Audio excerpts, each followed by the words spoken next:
What's up guys? Thank you again for checking out the video. As always, my name is Blake Morris, and today in movie news we are going to be reviewing 2019's Child's Play. Just a heads up, this is a spoiler review, so in case you haven't seen the actual movie yet, maybe don't actually see this video or the movie.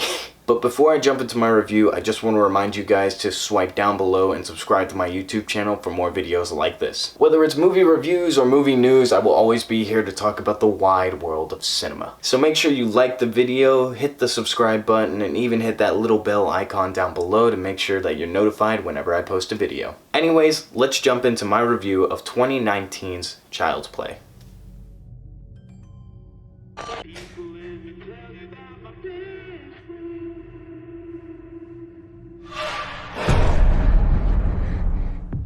To start my review, I want to say that if you've never seen the original Child's Play or any of the original Chucky movies, that's okay. This movie is in fact a reboot of the original franchise. So when going in to see this film, I initially had high hopes for it because while I'm not a fan of traditional horror movies, I am a fan of the sort of oddball horror thriller movies. So movies like Leprechaun, Child's Play, Killer Clowns from Outer Space, I just love these sort of oddball horror thriller movies. I find them to be hilarious. So growing up, Chucky both terrified and intrigued me.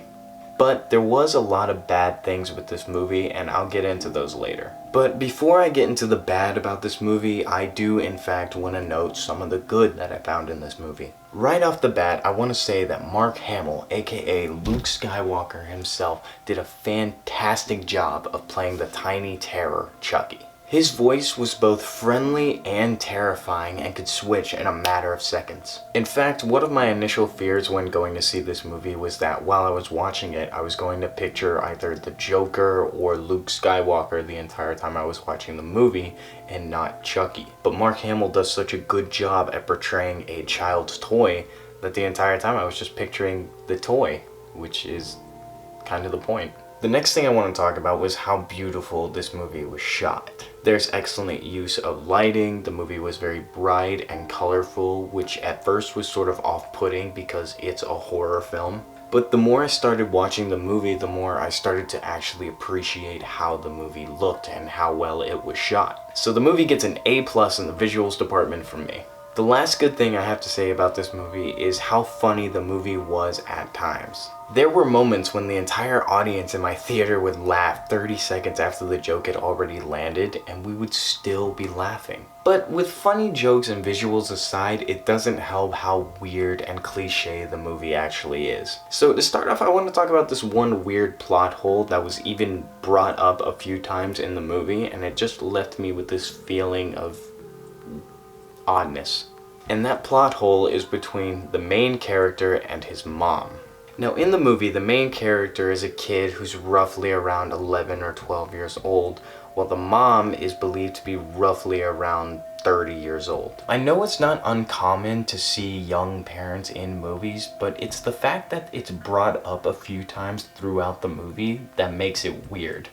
In one scene, when the mom is actually buying the doll from the clerk says to the mom, "Oh, I forgot you had a kid." To where the mom replies, "Yeah, I had a wild 16th birthday party."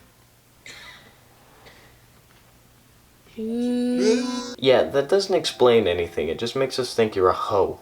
But weird plot holes aside, there were a few different problems that I had with the movie. One of the biggest problems that I had with this movie was how much of a giant cliche it was. With the original story being about a murderer who binds himself to a doll so that way he can continue murdering people after he dies, I felt the story was very lacking. But in this movie, it's just a simple robot turned evil story.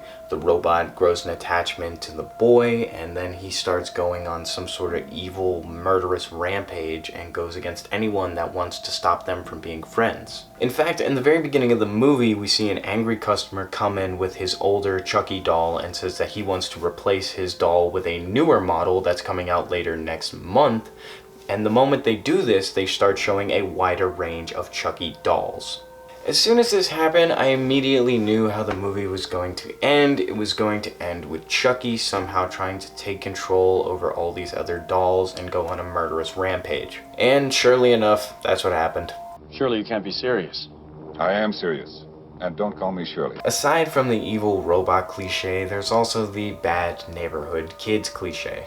There's the chubbier yet funnier one, the red-haired tomboy, the skinny African-American kid who's kind of a wimp. Now that I look back on it, it was almost like watching Netflix's Stranger Things. And I mean that because some of the frames and scenes from the movie look as though they were even taken out of Stranger Things. But in an overall sense, I did not enjoy myself because I genuinely had a good time. I got some decent laughs, I saw some cool death scenes, I made a couple of my own jokes, and I just genuinely had a good time. But ultimately, I feel as though 2019's Child Play is a very forgettable movie, and I honestly have no need nor desire to see it ever again. With that being said, I'm giving 2019's Child's Play a solid 5.2. And is this movie worth the price of admission? No, unfortunately, it's not. Maybe if you're bored and looking for something mildly entertaining to do for 3 hours, then yes, I do recommend that you go see this movie. Anyway guys, thank you so much for watching. If you liked what you saw or heard, be sure to press that like button, hit that subscribe button, and maybe hit that bell icon to get notified whenever I post. Alright guys, thanks again for watching, and hopefully I'll see you at the movies. Bye.